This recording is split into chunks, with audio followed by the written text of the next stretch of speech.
بلکہ سیدنا ابو ہریرہ رضی اللہ تعالی عنہ بیان کرتے ہیں کہ آپ صلی اللہ علیہ وآلہ وسلم نے فرمایا اذا كان اول لیلۃ من شہر رمضان، جب رمضان المبارک کی پہلی رات ہوتی ہے، صفدت الشیاطین،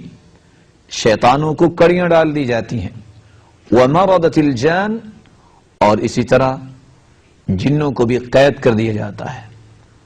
وغلقت ابواب النار، جہنم کے دروازوں کو بند کر دیا جاتا ہے، فلم یفتح منها باب، کوئی بھی دروازہ کھلا نہیں رہتا، وفتحت ابواب الجنہ، اور جنت کے دروازوں کو کھول دیا جاتا ہے، فلم یغلق منها باب، کوئی بھی دروازہ بند نہیں رہتا، اور پھر وینادی مناد کل لیلہ، ہر رات منادی ندا کرتا ہے، یا باغی الخیر اقبل ویا باغی الشر اقصر، اے خیر کو طلب کرنے والے آگے بڑھ،